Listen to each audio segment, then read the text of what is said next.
Water, the liquid that oceans are made of. And it fills endless depths. Only few will venture out into the endless open ocean of this vast underwater world. Most of the ocean inhabitants live in the city, as it were, like human societies. Very close together, with friendly neighbors and nasty co-tenants. While dangerous robbers lurk around at the edge of town.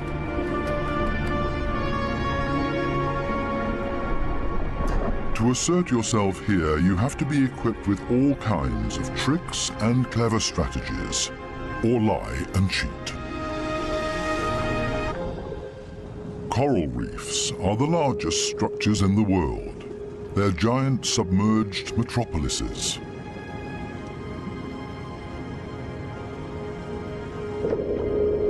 Millions of different inhabitants live in these cities.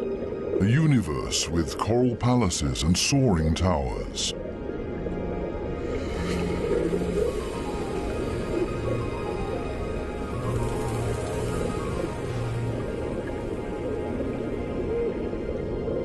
Every neighborhood has a chief. The entire street belongs to this guy. No trespassing, okay? A typical large city with all the noise and ruckus.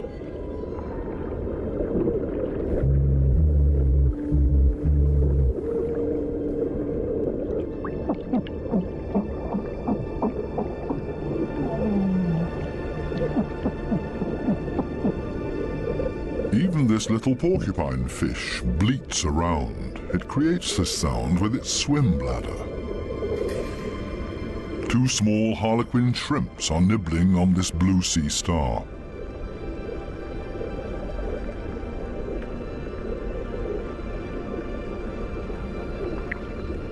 If someone else shows up, he will catch hell.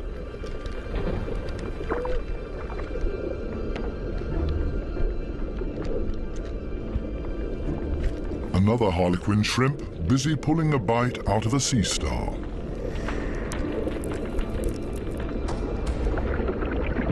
Moray eels in disagreement.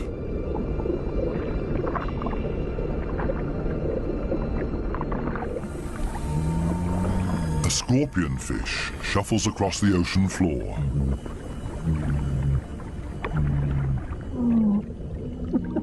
Everything and everybody makes a lot of noise. A boxer crab threatens everybody that comes by, holding two poisonous anemones in its claws. At least the anemone reef looks peaceful. Or does it? The clownfishes are having a huge squabble. Who does this anemone belong to? We can hardly see this fish, but he's easy to hear, a crocodile fish. Does this giant puffer fish hear something?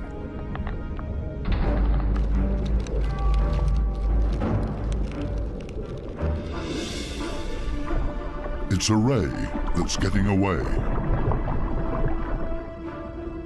A dispute amongst the members of the cichlid family. Who is stronger, and especially who is louder?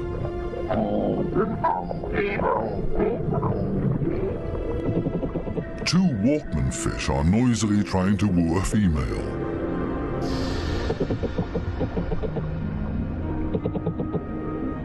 Big city noise everywhere, especially when a large structure is being torn down. Everybody lives in their own way in this noisy metropolis. Some hover above it all, but others are more down to earth and literally live in the coral sand. These goatfishes, for example, they plow through the ocean floor and catch smaller animals between their teeth. They use their barbels like a dowser. With them, they can detect even the weakest electric fields that point them towards small prey.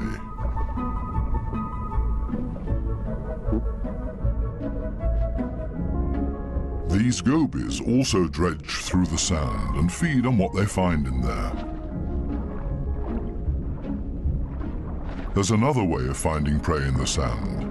This blue-spotted stingray uses its wings like shovels, and there's always a chance of stealing something.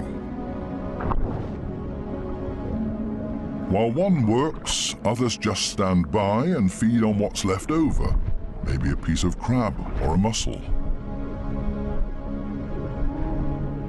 You have to be very familiar with this area to find the best morsels.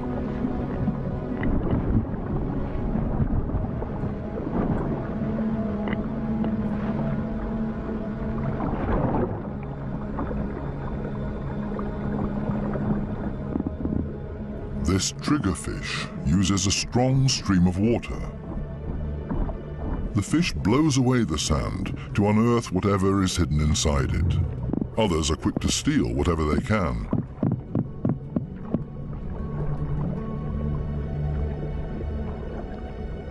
The triggerfish is a commanding fish, and most reef inhabitants are easily intimidated by him, except for these strange visitors that don't seem to show fear.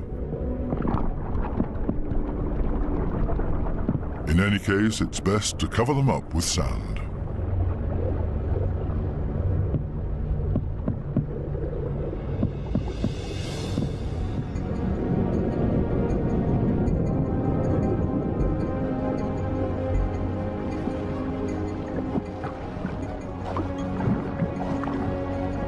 It's not easy for a small fish in a big city. There's always somebody with bad intentions. And you have to be extra careful not to get swallowed, like these moon wrasses, for example. So it's always safer for the smallest among the reef inhabitants to show up in schools. It's difficult to keep an eye out for only one little fish, and as a result the predator often grabs blindly at nothing and comes up empty. To show up in a big mob is always safest. Others are easily distracted at the sight of so much prey all at once. This easygoing giant pufferfish would never have a chance here anyway. Being part of a school of fish is always the best protection from predators. The slow ones are being ignored. No danger here.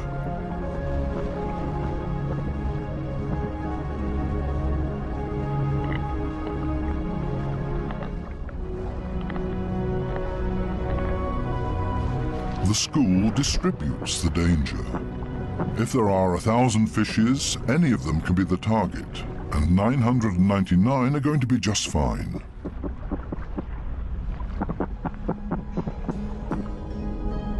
But what about loners, or those that live as a couple?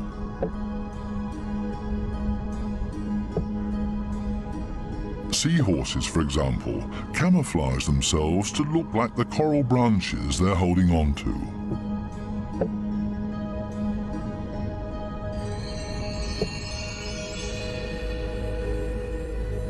Even more difficult to see, where is the animal here?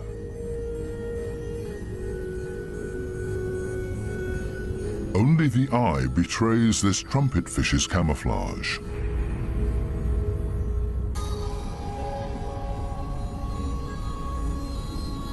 They do everything to not look like themselves, ornate ghost pipefishes. They're inseparable, a couple. The female is already carrying eggs in her extended belly. Before long, the male will fertilize her eggs. They are still regular fishes, despite their unique costume. This one looks like torn-off seagrass. The spiny waspfish rocks back and forth in the current.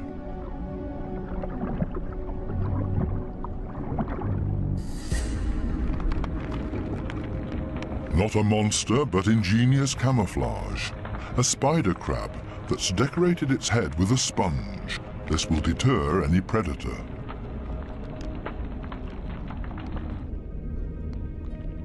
Another great camouflage, a barrel decorated with rocks.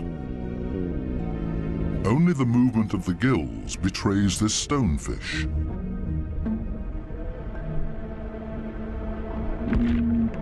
Even a smack with a fin doesn't bother him. The fish knows it will not hurt him. It only shoves him a little further to the side.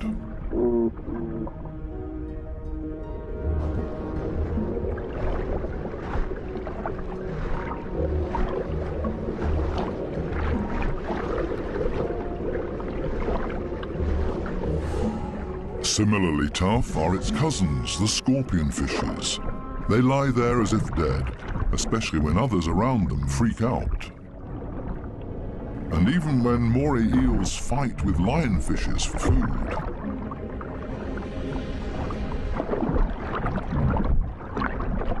The scorpionfish lies in wait for its chance, and then immediately becomes completely motionless again.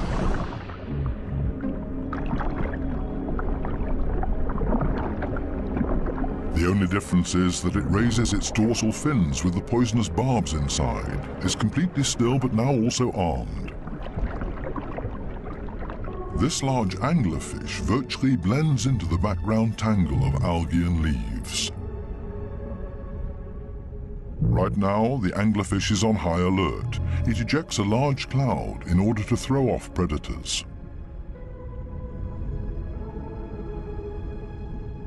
It's not the time to feed or catch anything. Its angling rod is lying flat on the fish's back. The white tip at the end of the rod is used to lure prey. The anglerfish feels threatened by something. Finally, it gives up its camouflage and moves further over, using its fins to float. As soon as the fish retracts the fins, it sinks to the ocean floor. Anglerfishes come in all kinds of shapes and sizes. Their trick is ingenious, using the angling rod as a lure. And every curious little fish becomes dinner. Many animals, including ocean inhabitants, communicate with a mixture of sounds and behavior. Everybody has to look out for their own survival in this metropolis of ocean inhabitants. But it seems maybe not quite everybody does it by themselves. The partner goby has come to an agreement with two pistol shrimps. The goby keeps an eye on things while the shrimps keep maintaining their hole. Larger rocks at the entrance are ideal for securing it.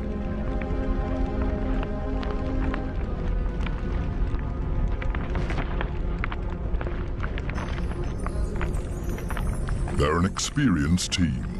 The shrimps keep in constant contact with the goby and even massage the fish's belly. The goby will get nervous without these gestures from the shrimps. The pistol shrimps need a cool and collected bouncer at their entrance.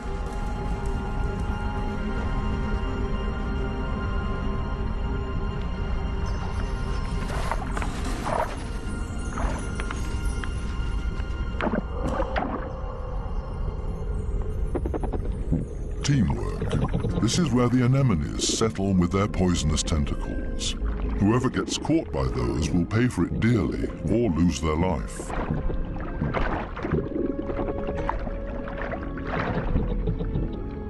No wonder that there is virtually no one who likes to settle here. The little clownfishes are the only ones that know how to deal with these tentacles. They cover themselves with the slime of the anemone's tentacles and are protected from the poison. The clowns are safe in here, and in return will protect their anemone as well as they can. This seems like a sensible deal. But on occasion, the anemone will pull the tentacles inside its column-shaped body, which means the clownfish's home is gone. When this happens, they panic and look for another anemone that they can hide in for the time being. Unfortunately, this one is already occupied, and the next one as well, and this means having to fight its current owner. There's much to lose for the clowns. Without the anemone, they can't procreate. The clownfishes attach their eggs to the bottom of the column-shaped foot of their anemone, hidden behind the poisonous tentacles.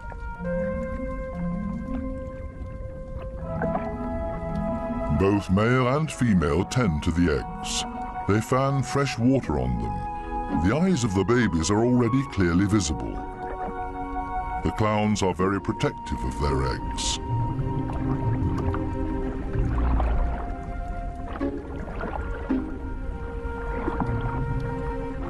It takes the two of them to protect their offspring, and only in conjunction with the anemone.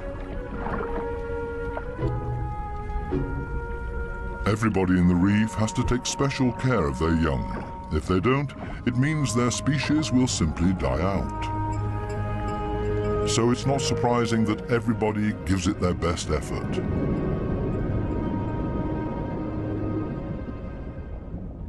This triggerfish has hidden its offspring in a small hollow in the sandy ocean floor, and this means having to constantly protect this open egg site. On occasion, they blow and fan the eggs, but mostly they keep an eye out for predators. This means grave danger. One of the sea urchins is wandering straight towards the nest. The eggs have to be protected at all cost, but how? The triggerfish seems to consider the alternatives.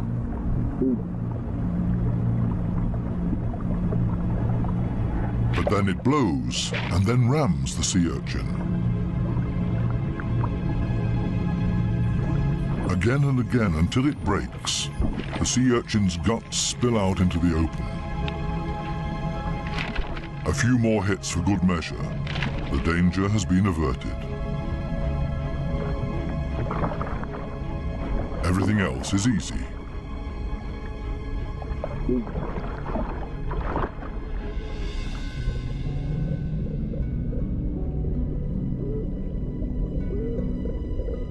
Two little damselfishes cling to a coral branch, a pretty and obviously inseparable pair.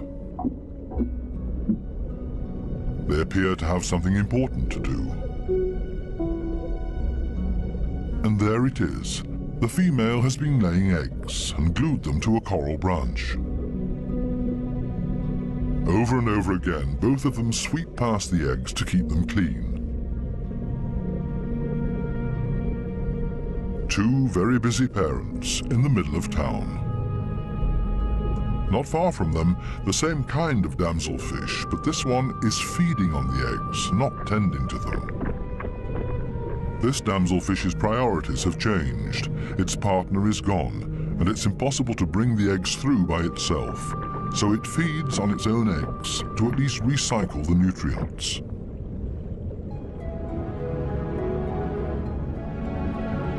There are many different strategies to give one's offspring a good start. Some are surprisingly easy.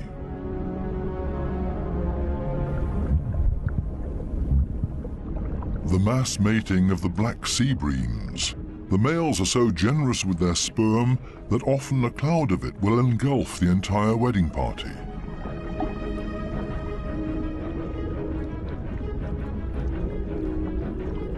Countless couples and constantly in motion. A predator would have a hard time to find its bearings in this schooling behavior.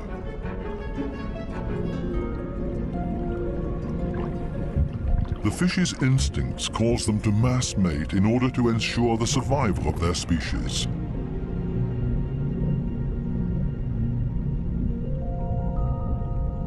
Cardinal fishes have their own clever means of child protection.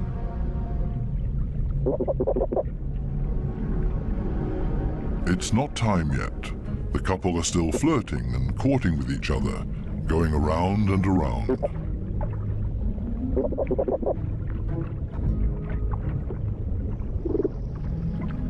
We'll leave them to it and take a detour to a couple not quite as gentle with each other. Monkfishes live in groups, and their nests are very close to one another. As a result, all the fishes are alerted to a predator nearing their nests.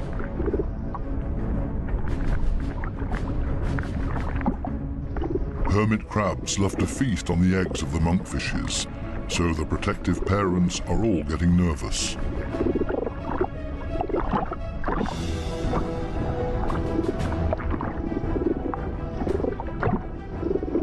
The hermit crab is still far enough away and currently busy with something else. The hermit crab's best defense is its house that it carries around for protection. The patience of the monkfishes is wearing thin.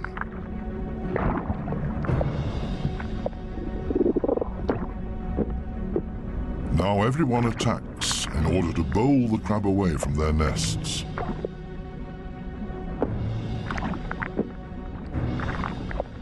They're clearly telling this hermit crab to take a hike, but they should have stayed with their offspring because there's new danger approaching.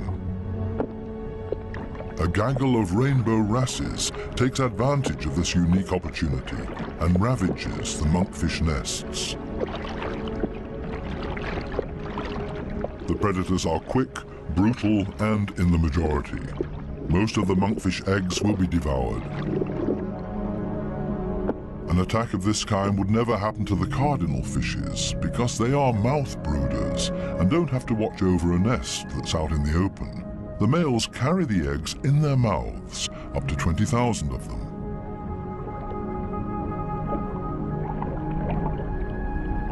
A mobile nursery. They're safe here in their father's mouth, unless of course he gets eaten.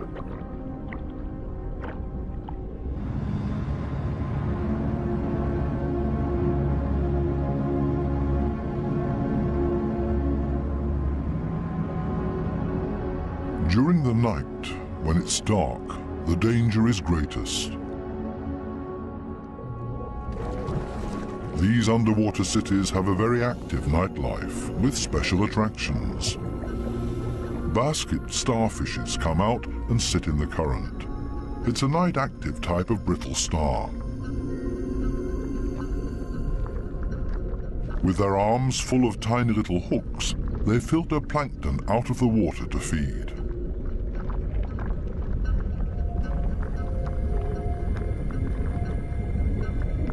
A very elegant feather star. It's on the move to find a better spot to filter plankton.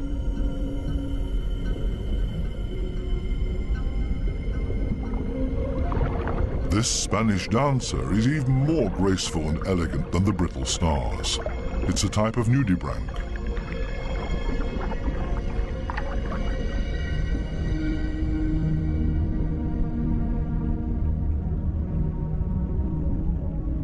The giant pufferfish is relaxed and spends the night dozing off on the sandy bottom. Others prefer the safety of their quiet bedroom, a surgeonfish. Everybody settles in for the night as comfortably as possible. The parrotfish tucks itself away in its mucus cocoon for protection against predators. Everybody's sleeping arrangements are different. The poor triggerfish has to stand guard by its nest all night long. There's no time to rest.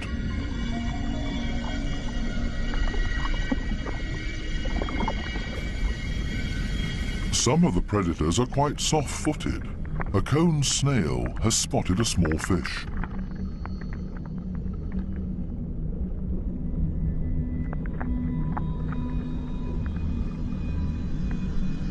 The snail is fast, and the prey disappears in the blink of an eye.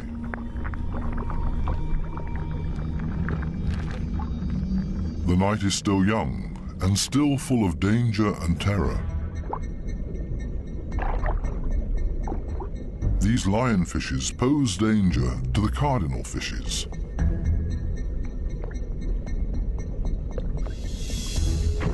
Lionfishes suck in their prey.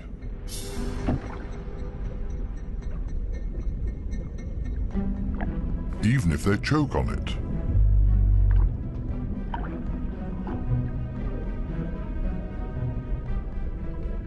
They're hanging around waiting for their chance.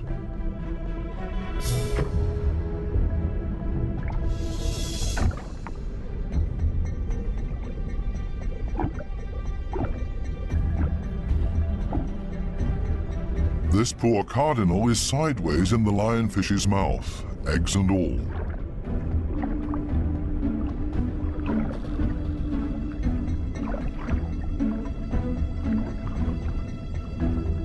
Lionfishes aren't the most elegant predators, with all their attachments and frayed fins. But this is all part of their camouflage. They're harder to see and blend into the background. Outside the reef, the lionfishes hunt as a school. They drive their prey towards one another with their fanned-out fins.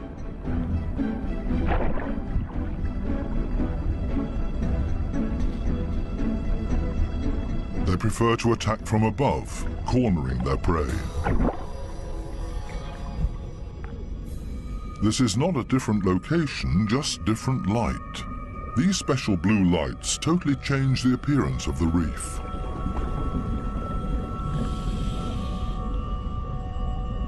Now we can see that the coral polyps are bright red, and they clearly stand out from their environment.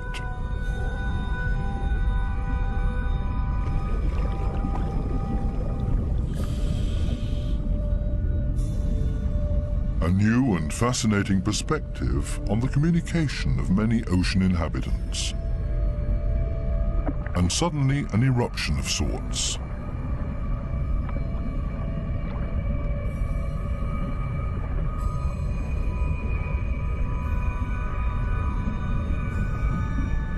It looks like smoke, but in reality it's a type of reproduction. A carpet anemone is ejecting its sperm.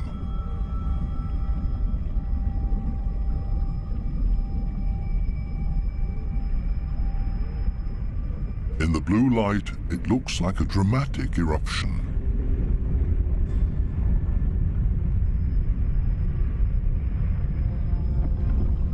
A hermit crab as a magic lantern.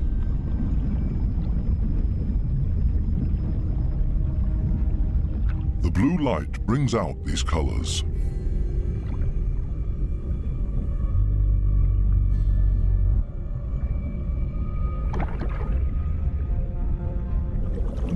An entire group of lionfishes on a food foray.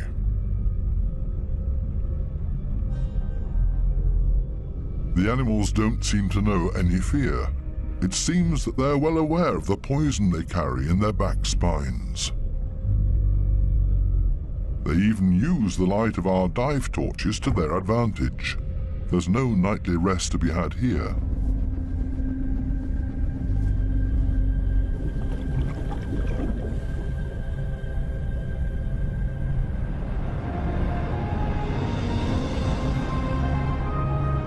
With the first daylight, new life comes into the reef city.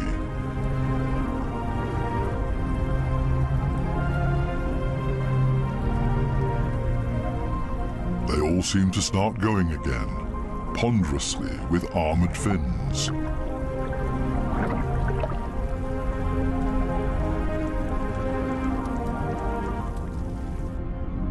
As pedestrians, and as light and quiet as possible.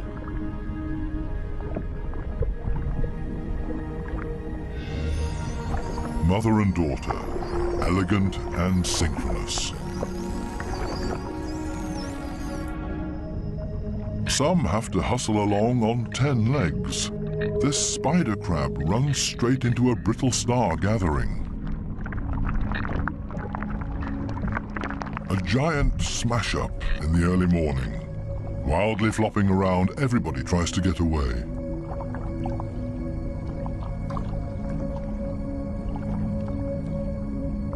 As in every city, there are also shopping opportunities here.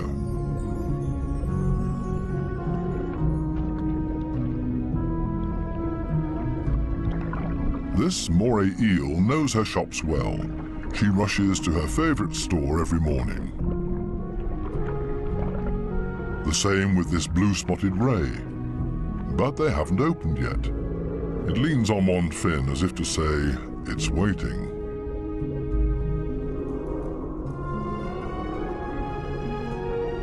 Similar problems in a branch further up. These sweetlips are also waiting to be tended to. Here they come, a little late this morning. The small, cleaner wrasses are starting to open their shop and are hungry. They're ready to rid their customers of parasites. This ray is also being served. It likes to have its gills cleaned. This is a barter business. One side gets cleaned, the other fed. A very fair deal. Clownfishes seem to be excluded from this business because they can't leave their anemone. In their case, the cleaner fishes make house calls.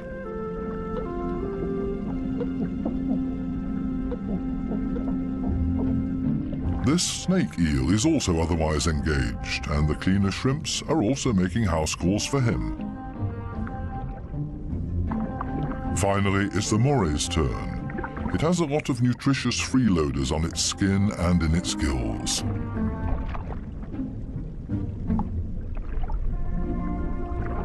All of a sudden, the cleaners leave. Why?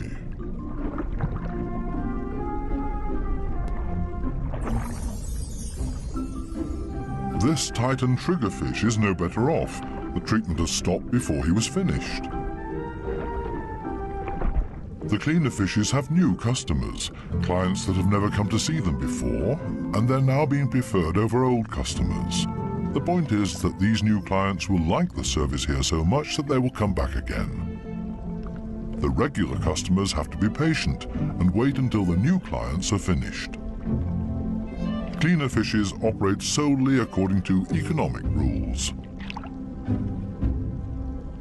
This guy has also come for the first time and quite enjoys their service.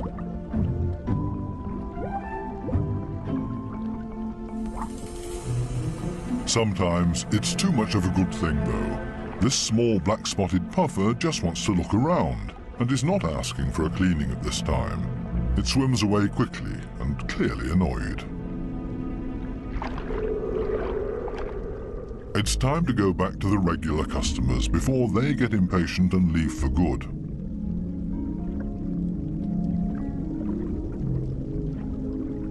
Digging deep where the gills are dirtiest.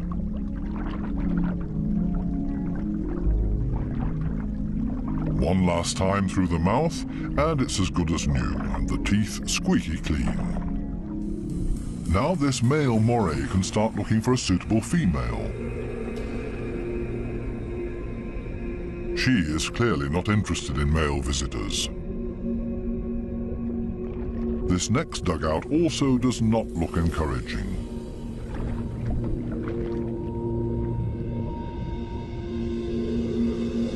These two have already found each other. A strange pair with the triggerfish as roommate. They seem to get along just fine. It's difficult to cut in as a stranger.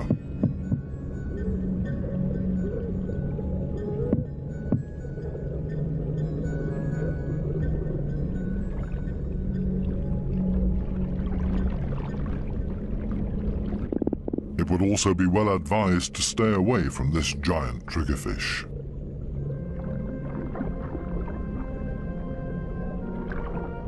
This, on the other hand, might be a different situation. It's important to be patient.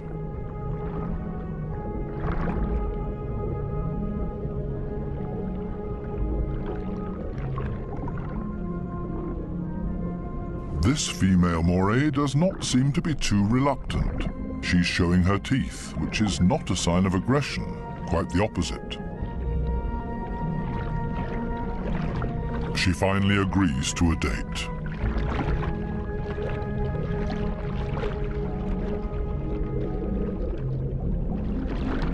The two of them are getting to know each other. Moray eels are very gentle with their mates.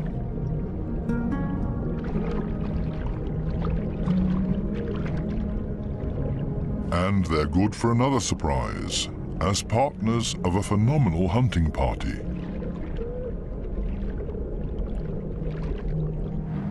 These types of hunting parties have to find each other first in this big city.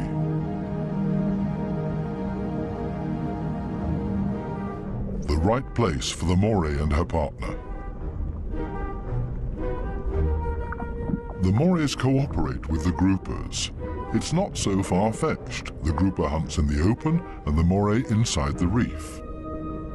The moray is able to get in between cracks and crevices that the grouper can't get to. Together, they're a strong team. A grouper that's trying to convince this moray to hunt with him. The grouper signals this to the moray by rocking back and forth and shaking for all it's worth.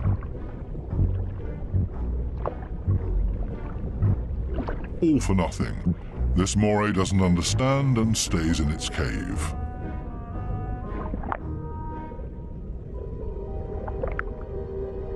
Next try, maybe the moray will react this time and swim with him. Again, no luck.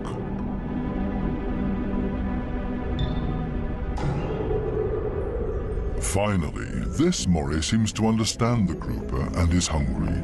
The grouper tilts its head and the moray accepts his invitation. Together they swim through the reef. The moray prefers to swim between the dark alleyways, and the grouper decides it's safer to stay on the main streets around the reef. This is not the right place. The grouper expected to find scared prey here. The moray takes a break and waits. It's not going to happen this way. Again, another invitation to go. They continue through the reef to another coral head. Also nothing for them here either. The moray is getting ambitious as well now and initiates a hunt on her own.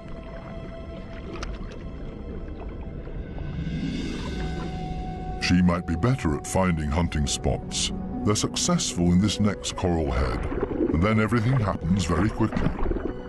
The fishes are panicked, and both hunters are able to profit from that.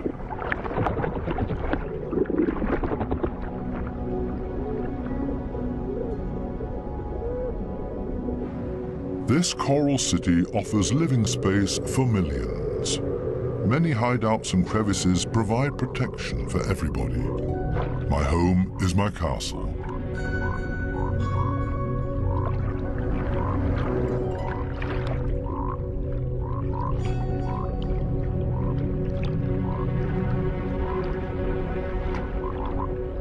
While some escape between sharp corals, others curl up in a ball.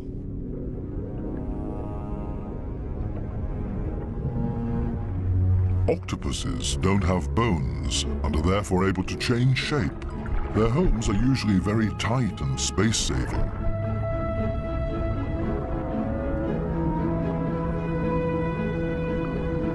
They like to live a bit further apart from their neighbors because they're not necessarily always friends with one another.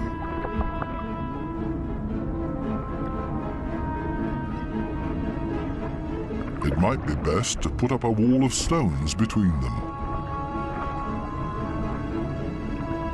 The ocean offers many hideouts, which is synonymous with survival for many ocean inhabitants.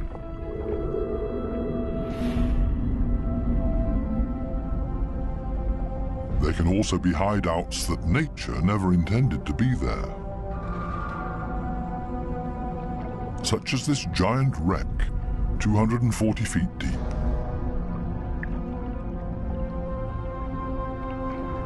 A research submarine on its way into the deep comes across a sunken freighter. It's an artificial world with countless nooks and crevices to offer protection and a home for many ocean inhabitants.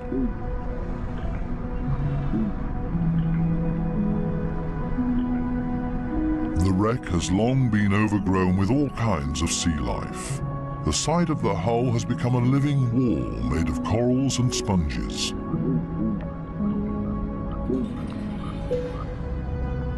Sunfishes, with their odd form of movement, patrol this area. They're looking for jellyfish.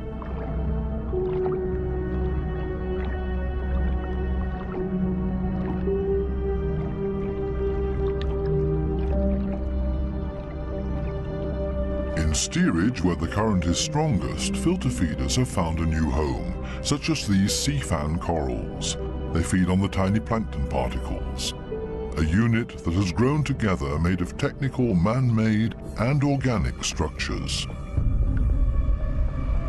Even the steel anchor has grown a second skin, made of living beings. It offers these delicate creatures a solid structure to grow on. They have all made a comfortable home in this sunken world. Not even the lights of the stub disturb any of the wreck inhabitants. New life has been created out of the tragedy of this sunken ship, the ingenious, life-renewing cycle of nature. The Morays are sharing a home. They seem to be exceptionally friendly towards one another, even with this conger eel as their neighbor.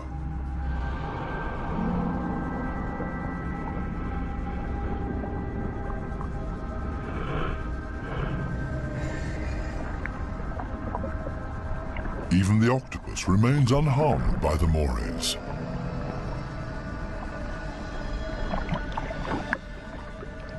A unique environment made of steel that offers many different opportunities for ocean inhabitants to use it.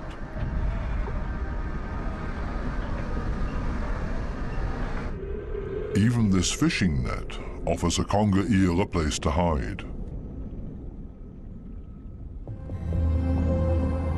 The original destination of the sub is located a bit deeper, a picturesque underwater city full of ancient amphora architecture.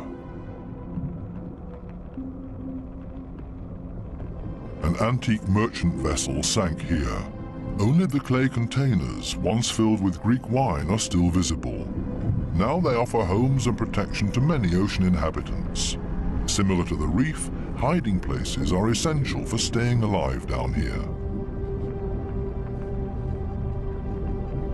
The amphorae have a very special shape. They taper towards the bottom, so they could be stored sitting upright in a layer of sand in the hull of the ship. The amphorae and their precious contents were safe during transport.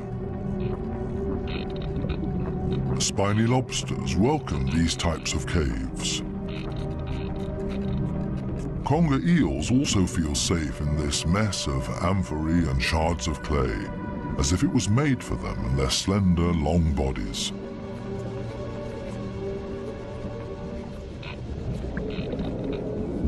The city of amphorae on the ocean floor provides countless opportunities to observe, disappear, and be unseen.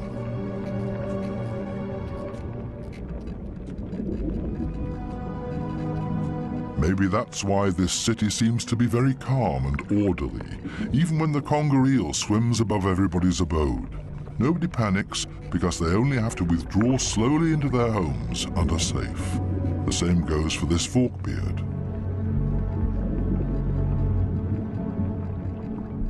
The conger eel's only chance to make prey down here is to hide himself and ambush somebody. The sunfishes also don't have much luck feeding here, for the same reasons as the conger eel. On the other side of the globe, the Spencer Gulf in southern Australia. Every year, hundreds of giant cuttlefishes meet up to mate. The rocky seabed offers great holes and caves to hide the eggs.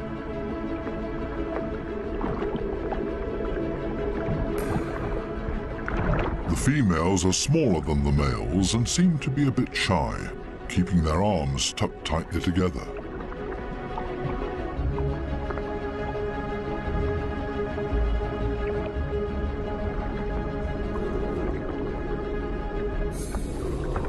The males, on the other hand, present every bit of themselves openly to impress the females, but also other males that are potential rivals.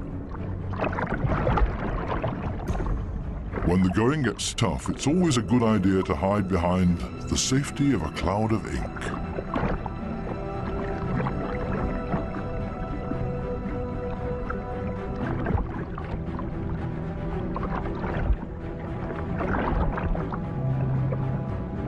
Without much success, escape in reverse.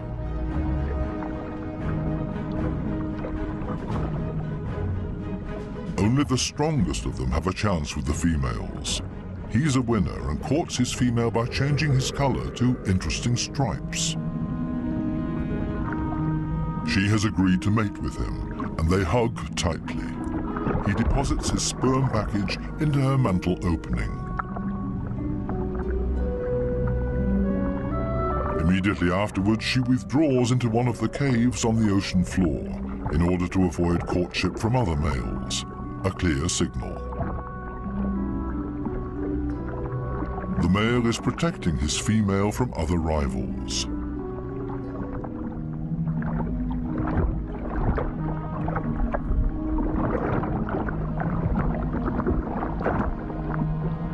But there's always the unexpected.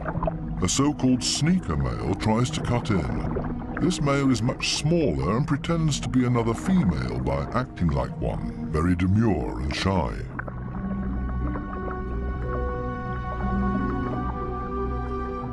All seems to be fine in the den. He's busy chasing away other rivals from this new supposed female. Especially now that there are two females under his protection. It can't hurt.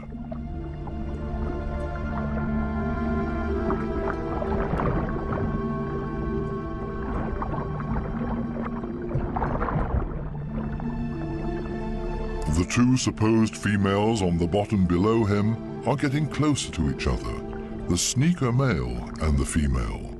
They mate in secret, under the protection of the strong male. As soon as the sneaker male is found out, it gets dangerous for him, but he has achieved what he came for and mated with this female. The beatings are nothing compared to the glory of his success. Intelligent strategies and tricks are essential for survival underwater and part of everyday life. A final dive into the magical world of sharks. This spot on a sandbank close to the Bahama Islands has great attraction for these lemon sharks. They come here by the hundreds, and nobody exactly knows why.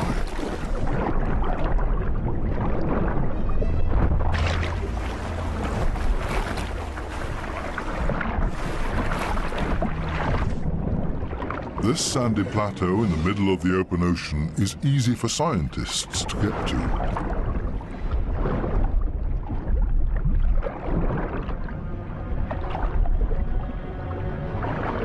This experiment will show how sharks react to their own reflection. The metal mirror stands upright on the seabed. The animals that swim towards it will see their own reflection coming closer. How will these lemon sharks react? Now the researchers have to have strong nerves. Things stay surprisingly calm. The foreign object is almost ignored, as if it had been there forever. The sharks either swim past it or underneath it.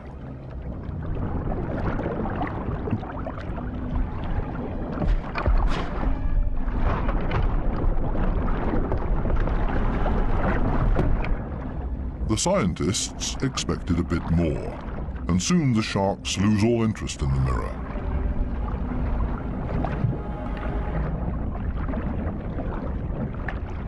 Some sharks even calmly drop to the seabed to rest.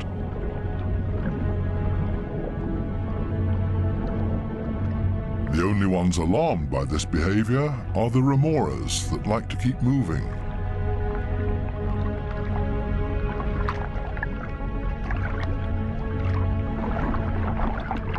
They let go of their shark and see if they can't hitch a ride with a more active individual.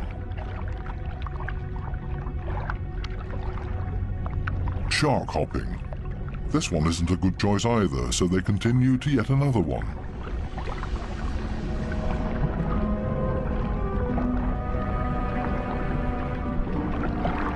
All of a sudden, something happens to the mirror, and the peaceful afternoon on the sandbank changes quickly into the complete opposite. The rope that the mirror is attached to loosens and the mirror falls over.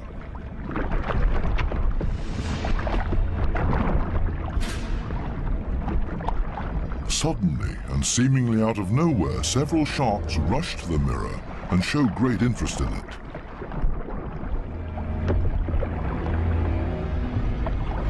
They smell and touch it, and they get more and more excited.